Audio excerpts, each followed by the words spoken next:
we are going live. I think we're here. Okay, we got this time. Welcome to the show, to Smart Talk Tuesday. This is Pete. We got Brandon, and we got Vince, and I promise you guys, we are live. Thank you, everybody, for joining us. What are you guys? If you want to know why we're 6 minutes late, is because we actually did the intro twice. No, thinking we were live. See, Vince had some issues. He did a lousy job. We thought we can't go live with the mistakes that he's making. So we might have to kick him off the show. But we said third time's a charm, and so you're doing a great job. Or I'm an idiot and don't know how to hit the button to start the live stream. But we're here. Thank you guys for joining us. Thanks for your patience, and we'll edit all that out for the replay. But we are talking smart home protocols today. Your Zigbee, your Z-Wave, your Matter, your other things that you may love or you may hate. And we'd love to hear you guys tell us about it in the chat and give us your thoughts as we go through helping you guys decide what you should build your smart home around. But first, as always, for the third time, we're going to go to our smart home news. So not a lot of new things happening this week to introduce you guys to, but the biggest news as far as I'm concerned in the smart home world is Hubitat, I think it was the day after our last live, did release their latest and greatest release, and that came up with a few fun new things, including a new easy dashboard, which is something a lot of people using Hubitat have been clamoring for. And Brandon, I know you're familiar with the old dashboard, and the incredible UI, very intuitive. The ability it to works stack fantastic. I feel like, it was a bit of a disaster. A little bit of sarcasm there, guys. Yeah, it was not good. It had a lot of capabilities. You could do a lot of fun things with it, but you needed to basically dedicate a month or two just to getting that working, and if you made any mistakes, you kind of had to start over. So a lot of people were excited about this new dashboard, and I think I can figure out how to show this off to you guys. So we're going to take a little look here at easy dashboard for you. So this is what you get right here. You can select whatever devices you want to put on the dashboard, and then it automatically fills them onto the dashboard. But then, unlike the other dashboard, it's going to mess with me. Drag and drop, right? So you can drag things around where you want them, and then you can expand tiles, make them bigger. And some of the tiles, when you open them up, you can see some new things that'll appear with them. That was supposed to show up. I don't know why that didn't show the new thing. But like if you expand a light, for example, you have a lamp. I don't know. These are not doing what sorry, Hubitat. Oh, there we go. All right, there we go. All right, you can expand it big enough. You can see you get your little sliders there for brightness, so you can just organize your dashboard any way you want. It is kind of cool. It doesn't take too long to get things organized, and yeah, it's just something I think a lot of people are going to appreciate, and just so much easier to use. So if you have Hubitat, update your hub. You can play around with that, and it's just part of a push. It seems to be finally making an effort to appeal to people who care about aesthetics and ease of use and that sort of thing. So that's a good step in the right direction. Still a long way to go, but it's really, I think, should give people a lot of hope that they've invested in this dashboard that you're seeing. They actually, Home Assistant also just introduced drag and drop with their dashboards with this last update, as of like a couple weeks ago. So it must be like the summer of dashboards. I mean, it's what people want, man. It's like, okay, Hubitat for a long time, they were really big into like everything should be automated, right? Automate everything. You don't need a dashboard because everything should be automated. And like we discussed last week, that's just not the case. There's just things you need to have manual control for. You still want to have that manual control for. And I think they were missing a big market by kind of ignoring that. So I think it's a smart move for them and Home Assistant to really, be upping their dashboard games. So I'm not the type of guy that's going to mount a dashboard on the wall, but it is nice to just be able to pull something up on my phone or a computer if I just need to make a quick adjustment to whatever I've got. So I think that was a pretty smart move on their part. So Next, moving on, as far as Hubitat goes, they also introduced Z-Wave long range with this release. If I can find it. Oh yeah. All right, Zeus. I don't have any Z-Wave long range until yesterday. Zeus just sent me a pile of Z-Wave long range devices, and I'm excited to try these out because we'll talk about Z-Wave long range. Show us the goods. Yeah. Show us the goods. I got the goods. I got tilt sensors. Look at this. I got a tilt sensor, and I got a motion open close sensor. I got a wall remote. This is something you can use to install in your smoke alarms and stuff, so you can get make those smart. I got a relay I'm gonna put in my fireplace and a different sensor. So I did that already with the exact same relay. Yeah. Need some help with that? I can help you out. Yeah. Yeah. So I think that'll. Yeah. I don't have a smart fireplace, so I'll be excited to make it a smart fireplace by putting that in there. So my question is with that is if you have to have the long range dongle in order to use the long range Z-Wave, or can you use regular hubs that don't have the long range dongle? Right. Yeah. So that's a good question. So Hubitat, you can either do it on their C8 Pro or the regular C8 hub. You don't need any special dongle. It works with the same antenna and radio that they have. Those are the only Hubitat models that work.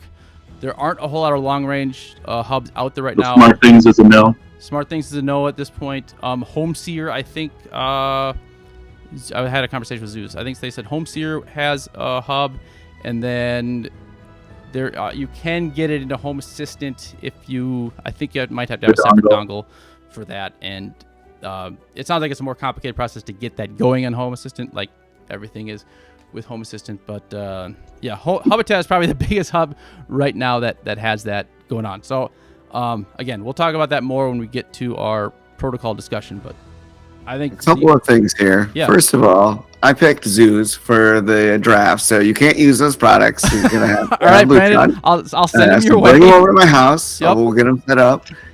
Second, Joel is calling you out. He's saying it's going to be really tough to get those Zeus devices to work in home. So you have been issued a challenge, and I want to see what you can do. Okay. All right. Listen, they will still work in the Homey Pro. All right. They're not going to work as long. So here's the other thing about Z-Wave long-range devices. They also work as regular devices, too, as regular Z-Wave. So you have to include them differently, and you can't hop between one or the other. You choose one, but most of them will still work in the Homey Pro, just not as long range. I think you need to do like a short or a little video there to prove it. Oh, it'll happen. It'll happen. So yeah, been issued a challenge. So DIY, smart home guy, get at it. Thank you for the challenge, and I will make it happen. We'll get this tested real soon. But the audience has spoken. Indeed. Thank you, audience. Yes, it's fun. It's fun. We'll see what we got with that. Vince is hot in the mic now too. I don't know.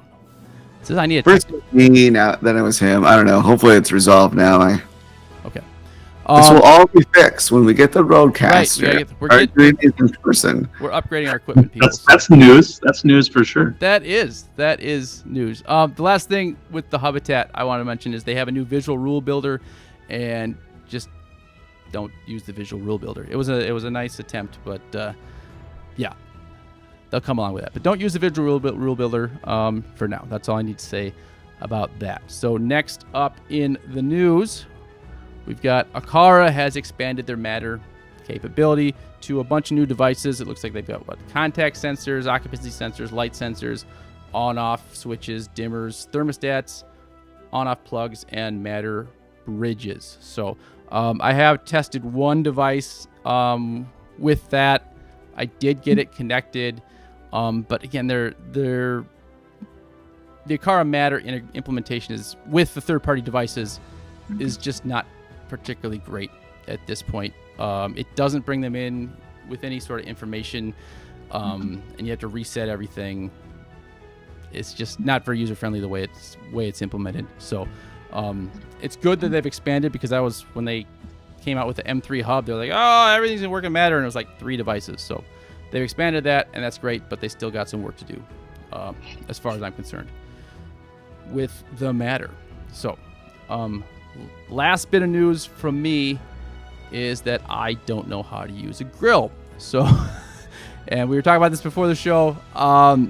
we tested the new Weber grill, and it would have solved all of my problems. So it's a very windy night tonight. I started the grill, and it blew out. So I opened the grill, I saw it was out, and I did the natural thing, which was to hit the igniter.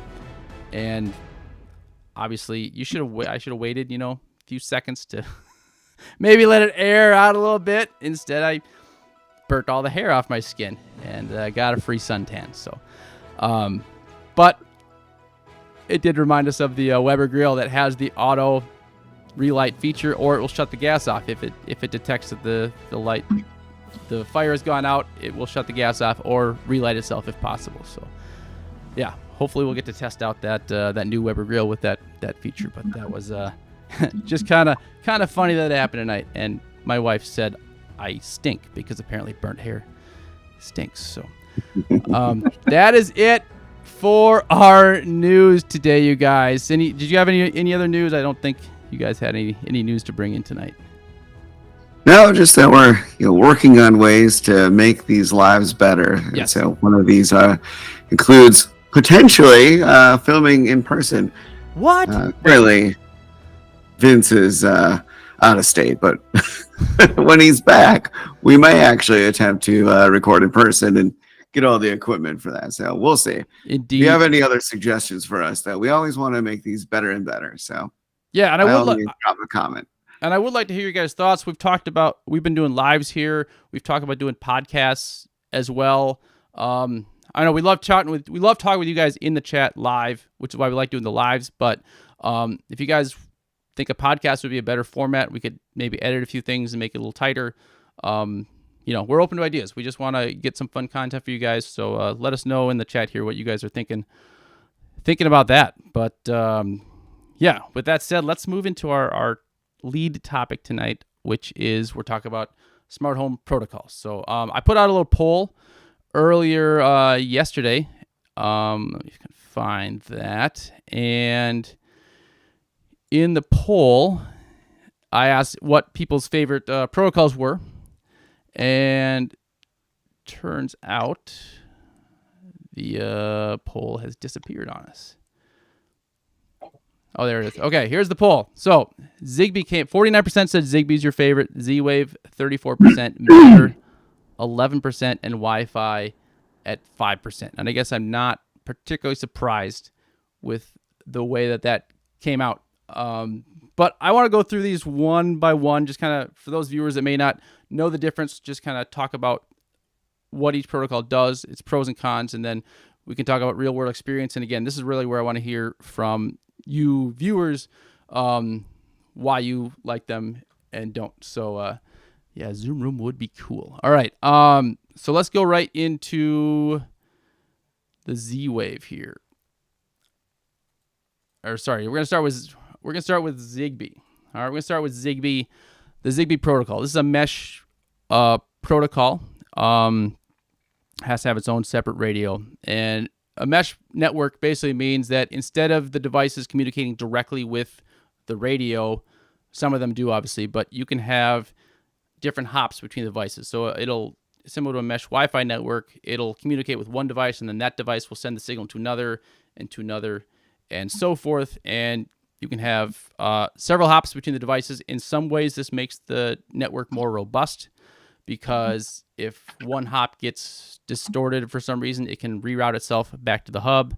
In other ways, without that direct connection to the hub, you're relying on hops. And if it can't find a device to get its way back to the hub, you're going to lose multiple devices instead of just one. So it's become very popular. It's probably, again, it's 49% of people like the Zigbee. It's newer than Z-Wave, so it's got that going for it. I think they're on Zigbee 2.0 right now.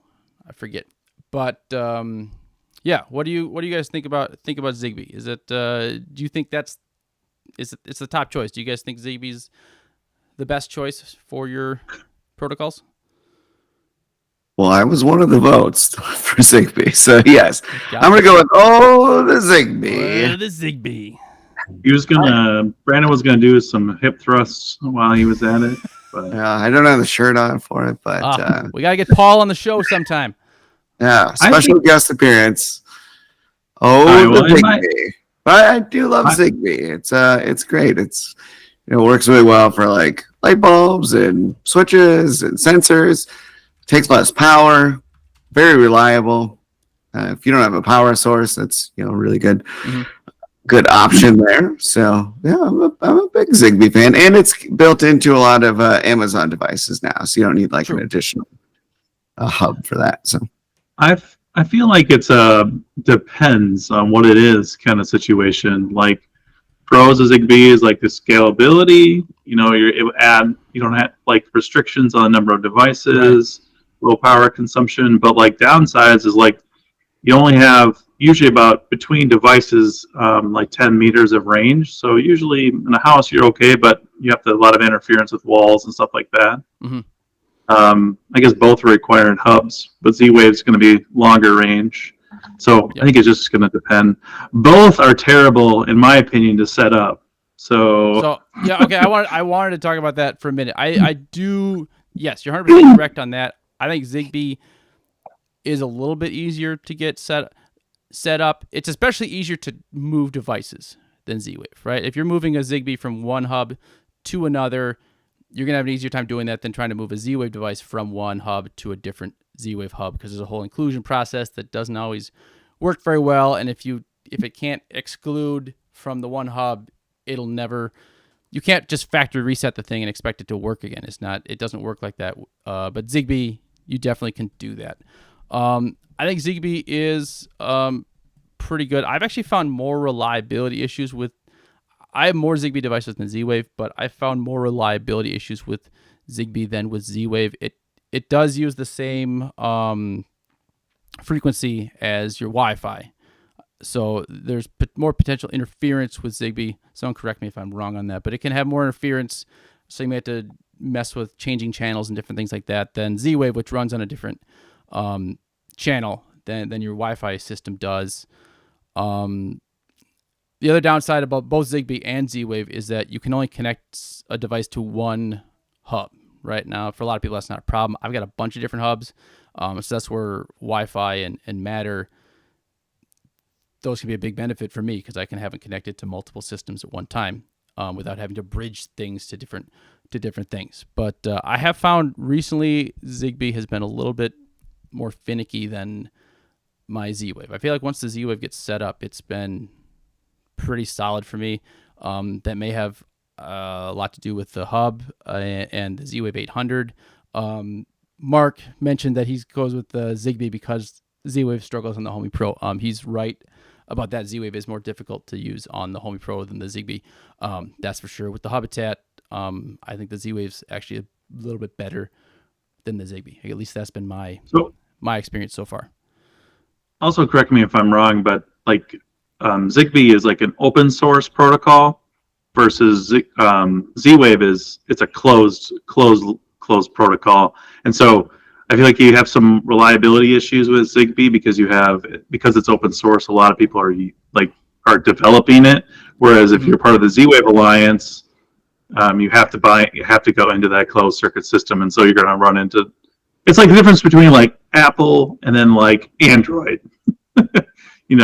Closed system versus an open source system. Yep. Yeah. There's a ton of members of the Z-Wave Alliance now, so there's a ton of compatibility there. Yeah, and the other issue with like Zigbee is that there's people that can, like Akara does their own weird things with their Zigbee devices, and they used to not be compatible with all the Zigbee hubs. They've done a better job with their more recent devices, but since they don't regulate the Zigbee as well as the Z-Wave regulates it, you can get some sketchier devices, I guess you say, that aren't necessarily going to work as well. Mark asked me how many Z-Wave devices I have on my hub. On my Homey Pro, I've only moved a couple. I've moved a lot of the more Zigbee devices to the Homey Pro. But on my Hubitat, I've probably got 20-ish Z-Wave devices, and the Homey Pro's probably got 6 or 7. Per Z-Wave network, you can have 232 nodes. Right. That's what the limit is, whereas Zigbee is, I think it's 65,000. Yeah, so Zigbee, you can have like 32 directly connected devices, but then every repeater you have after that can also have 32 to, so it just expands out from that. So, yeah, no. So it's That's a lot of devices. It is. It's basically a non-issue. More than all of our homes combined. Yes, including our viewers. Including our viewers. So, but yeah, Eric's correct that Homey Pro is not Z-Wave certified right now. So if that's a big thing for you, it is something to watch out for. But again, with the Homey Pro, I found that the Z-Wave devices that are listed in the Homey Pro system have worked very well for me. But other people's, that's not necessarily the case. But yeah, let's talk a little bit more. So we've talked about Zigbee. Let's talk a little bit more about the Z-Wave here. We've kind of touched on quite a bit of it, but I do want to talk about the difference between long range and the Z-Wave. Again, Z-Wave is a mesh network just like Zigbee, so devices communicate with each other. It isn't as good about rerouting itself as Zigbee. So if you have a mesh, a device connected to another device going to the hub, if that device conks out, it's not going to automatically find its way back to the hub like a Zigbee device might. Z-Wave long range, however, is not a mesh network. Every Z-Wave long range device will connect directly to the hub. And now they say the Z-Wave long range it's like a mile or something is what the official distance is. There's no way you're actually going to get that. But I talked to, when I was talking with Zeus, they said, I think it was up to 1,600 feet or 1,300 feet or something is what they were saying that their devices, they're comfortable saying that their devices will go 1,300 feet away. So that's almost a quarter mile right there. So that's pretty good in my book. So again, another thing we might need to test that out. Yeah. Trust me. My house to the park. I've talked to some neighbors. We'll have some fun. We'll have some fun with testing that one out. But probably direct line of sight, 1,300. Yeah. feet. Yep. Yeah. Yep, for sure. So I mean, start throwing sensors in your neighbor's house and making automations in your house. Like Bob left for work today. Right. Exactly. Getting ideas, but Vince, you have a practical applications property, for right? Large properties, farms and 3 acres. Yeah, so like the idea that you could put a sensor, motion, outdoor motion sensor, mailbox. Yeah, I got a shop that have like door sensors, things like that for garage doors or the door on it, so I can link it into my security system.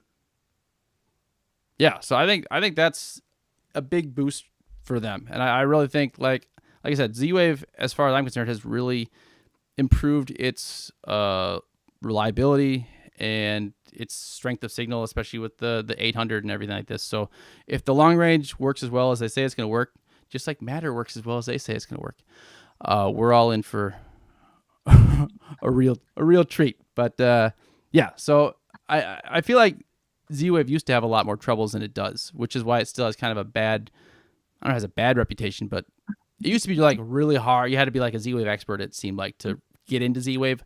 I don't feel like that's the case. I really feel like if you get a solid hub and you get solid devices, you don't need to know a whole lot. It'll work. You can get it working without too much trouble. Since you're talking about hubs, also like Zigbee and Z-Wave, as most people know, but like require hubs or separate hubs versus like Wi-Fi or more Matter. So it's also just kind of one of those things to consider when you're looking at different technologies. Mm-hmm. Yeah, true. There's not as much Z-Wave. You're right. Hubs and stuff available as with the Zigbee. And I think part of that is just it's cheaper. Like the Zigbee devices are cheaper too than Z-Wave. It seems to be. You don't have to buy into it. Yeah, I mean that's 100% it. Yeah, how much of it is the licensing and stuff? So exactly. That makes sense. Yeah. I have noticed a lot of like the major manufacturers like Jasco and some others, they'll have their Z-Wave line as well as their Zigbee line. Same with like Innovelli, they rolled out a full Zigbee lineup as well. So and I'm not sure about security. I know Z-Wave has their S2 security that they claim is pretty secure. Is any of your readers a security expert as far as can Zigbee match if you're really looking for the most secure, like for locks or something like that? Is Z-Wave the best option, or is Zigbee equally secure, or any of the other protocols we're going to talk about? I don't think Wi-Fi is as secure, but we'll discuss that. And actually, move on to Wi-Fi. Let's just move on to Wi-Fi and talk about Wi-Fi devices. Now, this is the easiest to get. This is where the most devices are Wi-Fi, and it's probably where most people in this getting into smart homes are going to start, because everyone has a router, right? You don't need a hub to use a Wi-Fi device. It can connect right to your router, and you can use your phone as, go to the cloud as your hub. And it's a great way to start. There are some good, okay Wi-Fi devices, but once you really get into smart homes, like, you quickly learn that Wi-Fi is not so great. Not so great. Vince, you agree with me, right? Yeah, and not only that, but as you get a bunch of them, you just clog up your network of Wi-Fi devices. And the biggest issue that I find with Wi-Fi devices is that most of them now only connect to the 2.4 gigahertz and not the 5. So if you have like a Wi-Fi mesh system that auto switches between the two networks, you drop your Wi-Fi devices on the regular. Yep. And there's some workarounds for it, but it's not like super reliable either. Yeah. It sucks.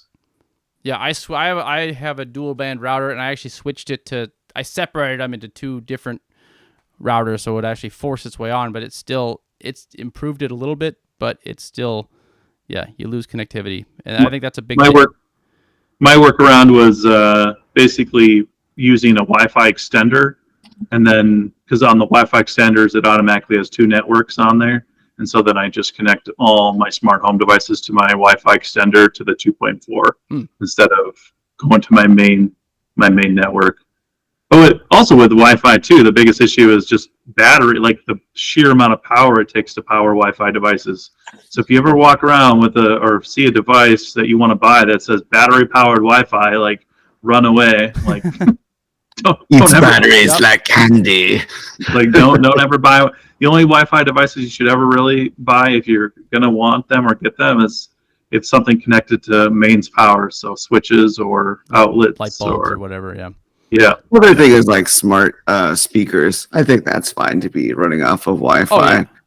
Oh, yeah. Interesting thing that I ran into at my sister's house, actually, is that she had changed her internet over to this Verizon box and was going to be package deal with her cell phones and all that, and great speeds, whatever. So she was excited about that. But the modem router combo that they give them actually limits to 10 devices on the 2.4 gigahertz network and 30 on the 5 gigahertz network. So we found out that her lock and then something else was competing, and then the lock dropped off, and she was like, well, I got it added, but then so I had to explain to her about how that works. And so obviously just got her like a router, like an Eero, and then it's fine. But I think a lot of people aren't aware of these limitations that are imposed by their internet service provider. And so I've always been a big advocate for purchasing your own router, purchasing your own modem, even sometimes, just because you don't want to have to pay to rent that. So right, yeah, I gotta make a decision here on that too, because I did rent the router because they gave it to me free for a year, and I'm coming up on that, so I gotta see if I gotta buy a router or what, instead of stick with my XY gateway or whatever it is, the X1 X something. Oh, that thing is garbage. Yeah, man. It's not great. That's rid of it. He also did in the comments. He says Orbi now lets you basically create an own SSID 2.4 for IoT devices. And I saw that too on their new software or their new router mesh systems, but it's only on the ones that are like $1,000. Of course. So yeah. So I guess you could jump right on that.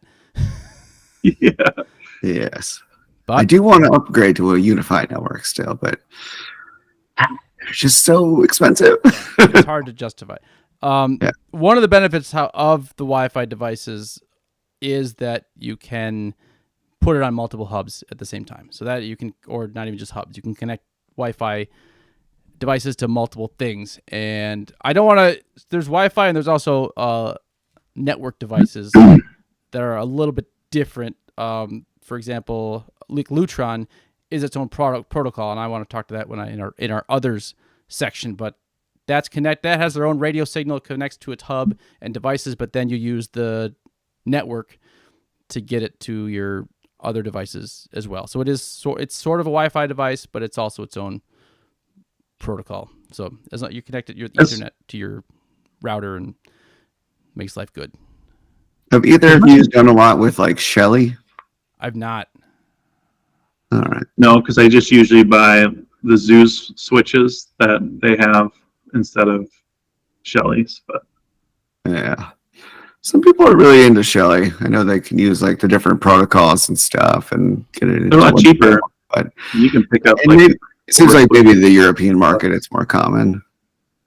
You can hide it behind the wall, but I don't know. I always sent a bunch of stuff a couple years back, and I fiddled with it. At the time, they weren't ULE certified or ULI certified, whatever it was, and so I wasn't really comfortable having those in long term. I ended up giving them to a friend that's like super nerdy, and he built using Home Assistant. Used the sensors to do all sorts of crazy stuff. So you don't mind your friend burning his house down. You just want to burn your house down. They're certified now, so there we go. Fine. But at the time they weren't. I was like, I hear you. There are too many posts about people having like smoke coming out of the devices and stuff. And to be fair, it could have been operator error, but I just don't want to chance it.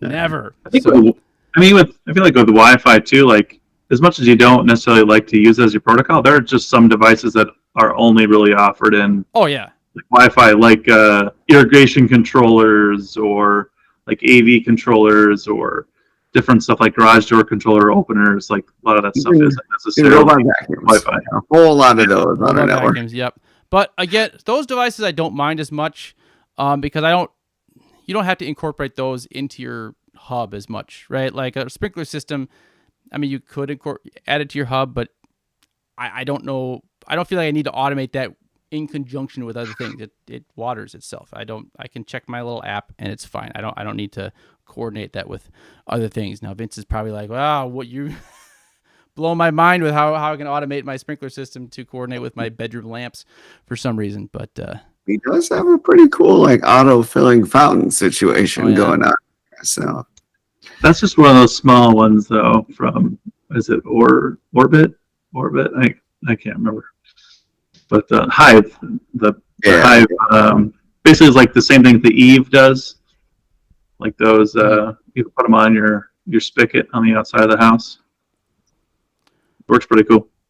All right, Joe's asking about LoRa. I want to bring that up when we talk. Well, at the end, we're going to go through some other less used protocols. But Joe, clue us in a little bit more about LoRa if you want to talk about that in a minute. But yeah, so Wi-Fi, just to wrap it up with Wi-Fi, very popular, very cheap, easy to get, but generally kind of sucks. So moving on to Matter. Matter, the latest and greatest that has saved the smart home industry. Kind of stinks. Not yet. It kind of stinks. A long way to go. Yeah, it runs. Continue to be not impressed. Yeah, it's. They said it was going to be super easy to use from a consumer's perspective, but it's not. There's for one thing, there's two different types. There's Matter over Thread, and there's Matter over Wi-Fi.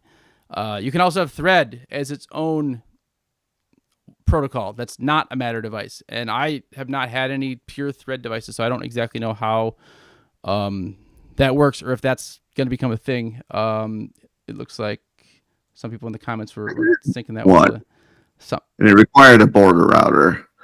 Right. I don't know. It was a plug, I think. It was sent for testing. Now, I do know Thread is... I turned it on, I turned it off, and I was like, yeah, but as advertised. I mean, Thread's, it's low-powered. It's supposed to have good range. And again, you can... And Matter devices, you can connect to multiple hubs at the same time. I love that. It's supposed to transfer, like if you turn it's so easy, too. You just... Whew. And the instructions are very clear. Yeah, that was the whole, it was supposed to be anytime. What they said was, if it has a Matter logo, you can use it on any Matter hub. And that was going to be just that easy. And that's not the case. and you gotta scan.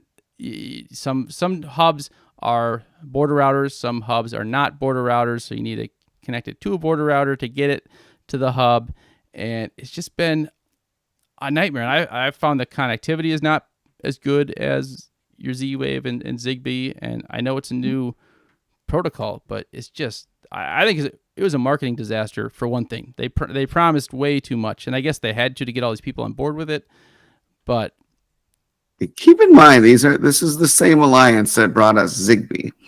So why didn't it just work then? Like I think we're going to see a lot of the same problems we have with Zigbee, where it's like, okay, well, it's all compatible, but if you don't use it with their ecosystem, then you miss out on certain features. Like, right, now you can't Zim it. It just turns on and off. And that's not cool. Like, try using a Philips Hue product with a non-Philips Hue hub, or try using a singlet bulb, which technically is compatible with the Philips Hue hub, but like you start to lose features, and it's just not a good experience. Same with Aqara. Like, Aqara is good when you use it in the Aqara ecosystem. As soon as you take an Aqara device and you bring it in somewhere else, then you start like, now I can't make a code for my lock. Like, what the? Okay, that doesn't make sense. What's the point of that? Yeah, just because the problem is I was just going to say, the problem is between them is just that there's no device handlers between the different, like, so if you're using a Philips Hue device and trying to input it into a different hub, you're not going to have all the same compatibility because it doesn't have the device handler to be able to take all that same information to, which I feel like we should have known when Matter came out that it wasn't going to work as flawless as we thought it was, because that means that everybody had to be on the same page with what they were going to include as a part of the device functions. So if Zigbee's motto is it just works, Matter's motto would be it just doesn't work. At least out of the box. Right. I can't believe how many times I got the device and they're like, oh yeah, just scan it and go. I'm like, nope, nothing happened. And then you call them and they don't even know because it's like new and they're trying to figure it out. They're like, when you get a box that just doesn't have instructions, you're off to a bad start. Yeah, when I got my Ecovacs vacuum, like they told me, like one of the big selling points was it was going to be Matter compatible, and then there was nothing in there about it, and then I called customer service, and they had no idea what I was talking about, no idea what I was talking about, and I finally talked to their rep, like, oh yeah, it's coming, but they say that. I mean, we are certainly on the bleeding edge of technology. Like, this is what we get for being early adopters and trying these things out, but like, I'd like to think that we're pretty smart guys, and if we struggle, like, imagine the average consumer. Like, think how frequently smart home stuff is returned already. Like, I feel for these customer support people that have to deal with the calls that they're getting. Like, I can only imagine. Yeah, and I think that's maybe why Lutron has done so well, because they figured out how to get a few things to work very, very well, right? They didn't expand and try to add all sorts of devices. Like, we're going to do switches. We're going to do the best switches. And that's what we're going to do. And they've added a couple things. They've got a motion sensor and some remotes and some curtains plugs, and things. But like outdoor plugs and stuff. Outdoor plugs. But it's all basic lighting things, and it just works, right? And I think that's where Matter, they should have started with that at least. Like, Matter should have been like, okay, Matter is going to work with plugs and bulbs and switches or something, right? Like, that's where it is to start, versus saying it's going to work with all these things, but the hubs are going to get to pick which of those things they're going to incorporate, right? It would have been better if they say, if you're going to be a Matter hub, you do everything that's Matter, and we're going to start with this, and we're expand it as we go. So give everybody time to expand with Matter, so it would live up to that promise where if you have a Matter hub and a Matter device, it will work together. And they just haven't done that. So I think the one thing I was looking forward to with Matter was when they talked about, where you have networks where you have multiple of the same devices because you're incorporating like across the board. Matter would eliminate that, so you wouldn't have like duplicate devices like on hubs and things like that. And that hasn't happened either. Oh no, I've gotten duplicates all over the place. Yeah. That's the joys of being like testing products too. It's like I go into my my Amazon app there, and it's just unreal how many like duplicates or like if you use an iPhone as well and you go into HomeKit, it's like, okay, well now I've got 3 of the same switch somehow. Yeah, and with Matter, it's not labeled any, like you lose all your labels. Like you're supposed to, it was supposed to come with your label, and now it's just listed as very confusing. A device. Does anybody have the same issue with like Philips Hue, where it'll automatically add devices in as like Royal Philip or Philip Royal, even though you've never added any of those devices in? It just auto like put into your hub. Like drives me up a wall. I haven't had that. Like, and then you got to do like the thing where you figure out, like you test it to figure out which bulb it really is. We did like a whole house once. This guy had just tons of bulbs. And I was like, you're going way overboard on this. And we literally had to like map each one. It's like, okay, which one just turned on? All right, that one goes here and stuff. That was kind of funny. Yeah. And yeah, there's no labels. It's like Hue 15739. Right, and they mostly with Amazon Echoes because it has a Zigbee hub, and so it automatically detects those without even having to add them. Oh, even though you already are, even though you're already connected with the Philips Hue hub through the app. Yeah, I'm gonna give Hubitat credit. Good and bad. They let you choose which devices you send over to Amazon Alexa and stuff versus Homey, which just ships them all. And I'm like, no, stop sending over. I don't want. Home Assistant lets you decide what you want to send. Yeah. So Lutron gives you choice, I think. Yeah. Mark was asking about what Zeus controller I have. I have a Zen 37. So yeah, like I said, I just got it yesterday. I haven't looked into it at all, but I hope to add it to the Homey Pro. But we shall see if that's possible. I know Zeus has a lot of compatible devices, but not all of them. So we'll give that a shot. But does the Homey Pro have a USB plug in the back, where you could plug in a dongle? It does. Right now, it has. I have to get a splitter because that's where the power comes in, and it's also where the Ethernet cable plugs in too. So you get a splitter for the Ethernet cable, and then I need to get. I don't think that would work. Maybe give it a shot. Did they send you a dongle, the 800 dongle from Zeus, or no? No. Oh, wait. This only works on the 800? Oh crap! No. I think it's backward. I think it's backwards compatible, but they do have a dongle, like a long range 800 Z-Wave dongle. Oh, okay. Yeah, I don't think that Zeus offers one. But I actually have the 800, the long range dongle. I should borrow it to you so you can see if you can plug it in the back of your Homey. Yeah, I'll have to get a. I don't know. I'll look up the splitters. I'll see how that works with the Homey Pro. See if that's even possible. But all right. So yeah, that's Matter. Our love hate. By the way, one more thing on Matter. I have the SwitchBot Pro lock. Video is done, coming out tomorrow. And that actually works. That's the first device I've ever had that works. That the Matter works. Like it actually it connected right away, and it works. I haven't had any problems with it, so I was like shocked and stunned. I have other issues with the lock, but not with Matter. So good job, SwitchBot, for figuring. How'd things go with you got the Matter driver for your SmartWings, right? No, I did not. I was because I hated Matter, but I wish I did. I got one coming. I don't have it right now. I have it. Okay, it is. Okay, yeah, gotcha. Hopefully they're sending that, so I'll give it a test. But no, I don't have it. I went with HomeKit, and the HomeKit one, not very reliable. I definitely need to use the little remotes here. Remotes, very reliable. HomeKit, yeah. I do love my SmartWing shades though. I got it right here. I got one. They are pretty slick. Pretty nice. I'm telling you, the Bond hub works magic. It is. I've never had an issue with it. Nice. All right. One random. Hot some dumping box here.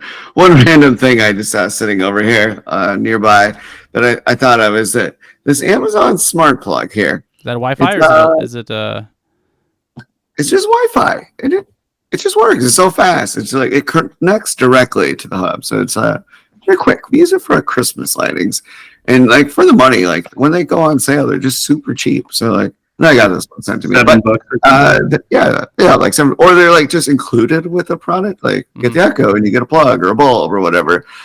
Don't get the blink camera; those are terrible. But whenever you get those package deals, they're awesome. And a nice little hack I found out is that you can actually return them. You can return the extra thing, and you just get a credit back. So if you ever just get like a free thing, there you go. And you can bring it to like Kohl's, and you just get the money right away. It's pretty slick. I love the Kohl's return. Yeah, that's really cool. So much better. So, all right. So we've hit the majors. Zigbee, Z-Wave, Wi-Fi, Matter. Other protocols, like I said, Lutron is awesome, limited but awesome. Do you know, guys? Like a Bode has their own thing too. What's that? I think a Bode uses like RF or something. So that's pretty slick. And then there's I've heard of LoRa. I don't know much about that. I gotta be that's low radio something wave. So and this is why we need to do a hangout day where everyone is welcome. We hang out in a Zoom room, we shoot the shit. Hopefully nobody comes in and spams us or does something inappropriate, because that would suck. Yeah. I think we could figure out a way to lock it down enough where we can get some interaction going and stuff for those that are interested in that. Yeah, that'd be great. Vince, what about MQTT? Do you use that? You seem like an MQTT guy. I do. I have that on my Home Assistant. It's just a communication protocol to basically cross over. Like I use it to move my Ring devices into my Home Assistant. So, which wouldn't necessarily be compatible, but since you're using like I'd have a hard time probably describing what it is, other than it basically bridges a gap between incompatible systems. Right. So the devices all use their own protocols to get to the network, and then from there, MQTT connects them to each other, essentially, right? Correct. Well, it brings the devices in that one. So because, for example, Ring is connected to its own closed network. All my Ring devices are all Z-Wave devices, but they are in their own Z-Wave network. MQTT brings them over to my Home Assistant, so I can actually use them outside of the Ring security system. Basically getting double duty for them. I can use them for my security system, but then also use them as regular contact sensors, motion sensors, things like that. Yeah. I think some of the other like communication protocols that we're kind of missing on are like Thread. Yep. Bluetooth. Oh, Bluetooth. Yes. Get it. And then Ethernet, of course, like the most. Obviously, Ethernet's probably the best out of all of them, but you just can't run it everywhere. But. Right. Yeah, for sure. If you have a choice between a wired and a Wi-Fi connection, get the wired Ethernet connection. 100%. We're all in agreement with that. Bluetooth. I love that you brought up Bluetooth, though. So, funny thing, the switch bot that I was just talking about, that's actually Bluetooth. That is Bluetooth to their hub. So where's my hub? I got it right here. They got a hub. So you Bluetooth from the lock to the hub, and then the hub uses Matter connect to your other hubs. It's a bit of a goofy situation with that. You had another air quotes smart lock too that was Bluetooth only. You're telling me about that. Oh, it's a Philips. Oh, it's not behind me. Yeah, I was like, what? Yeah, they sent me this lock. I'm like, yeah, I'll check it out. Philips, I love the Philips Hue. And then it's a Bluetooth only that doesn't connect with anything. I'm like, I can't put this on my channel because I'm going to get laughed at. So... Yeah, I mean, you'd have to be so close to engage the Bluetooth that it's like, you might as well just walk over and unlock it or use a keypad. Yeah. So Bluetooth isn't really a serious smart home protocol for the most part. It's good for what it does, connecting your radio and things. Most of the time we see it, it's like a cheaper product and it's Bluetooth, and then like they use an adapter somewhere, like a little hub, so like a lock, or you see it a lot of times actually for light bulbs. So like the real cheap Philips ones are Bluetooth. Your flick spin is Bluetooth, isn't it? I think so. Yeah. I know the flick buttons are Bluetooth. So, and that makes sense for buttons because you're just it's like momentary. You're using it for that's not always in use. And those connect directly Bluetooth to the hub, which then connects to the Wi-Fi network. Right. Yeah, you need your own. If you're going to do Bluetooth devices, you got to have some sort of a hub or bridge that it connects. You are correct. Bluetooth 4.0 low energy and Bluetooth 5.0 long range. So there we go. So it helps conserve on. I mean, Bluetooth is pretty low power, so it helps with, transferring data. John saying it works Like headphones and sound or whatever. Yeah, I just the range. Are obviously The biggest issue with Bluetooth is just the range of it. Any interference can really cause a lot of problems with the Bluetooth connect. At least my experience is, sometimes I can't get my whole house in Bluetooth. Right, I got to be pretty close. I feel like for Bluetooth stuff to work. So, but that's my experience with the Bluetooth. But John Wolf really likes it. So, hey Sarah, calling us kings. Appreciate it. We have a female watching us. Always exciting. Must be the hair. Oh, you're the 1%. And if I pull up my YouTube analytics, it's 30 to 50-year-old male. Yeah. It's us right here. Right. The three of us watching each other's videos. It's great. So, all right, we are almost up here on and out. Actually, we're not because I started late, but we're coming up here on 9 o'clock. Did you guys have any? I forgot to ask you about. Did you have any smart home regrets or smart home fails this week that we wanted to talk about? No fails this week. Thankfully, this week. It's going well.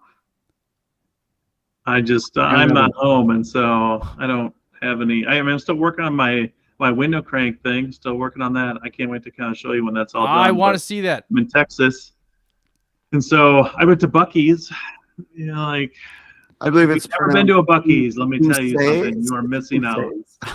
Who says? Yeah. Is that like a Chuck E. Cheese or what do we? Oh, it's an institution. It's like a gas station on steroids, man.